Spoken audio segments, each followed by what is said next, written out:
Hello friends, welcome to Geetha mummy recipes. இன்னைக்கு Navratri 3rd டே. என்ன சமையல் பார்ப்போமா? சுவாமிக்கு என்ன பிரசாதம் பார்க்கலாம். ஃபர்ஸ்ட் சுவாமிக்கு சக்கரை பொங்கல். முந்திரி திராட்சைலாம் அடியில் போயிடுச்சு. நான் பாத்திரம் மாத்திரச்சே எங்கடா இல்லைன்னு கேட்காதீங்க என்ன. அதுக்கப்புறம் as usual rice, white rice. ரொம்ப நாள் ஆச்சு முருங்கைக்காயும் சின்ன வெங்காயம் போட்டு சாம்பார்.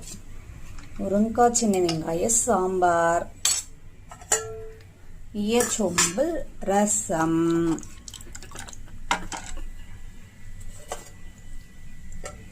கோஸ் போட்டு பொரியல். கேரட் பீன்ஸ் கறி. இவ்வளோதான் இன்னைக்கு எங்காத் லஞ்ச் மெனு. இது போக காத்தால் டிஃபனுக்கு தோசை வித் மிளகாப்பொடி தான். நோ சட்னி. வேலைக்கு சட்னி அரைச்சி மாலலை. அவ்வளோதான் இன்னைக்கு எங்காத் லஞ்ச் மெனு. இந்த வீடியோ பிடிச்சிருந்தா லைக் பண்ணுங்க, மறக்காம கீதா மம்மி ரெசிபீஸ்க்கு சப்ஸ்கிரைப் பண்ணிடுங்க. தேங்க்ஸ் ஃபார் வாட்சிங் with me Seetha Lakshmi. Bye bye.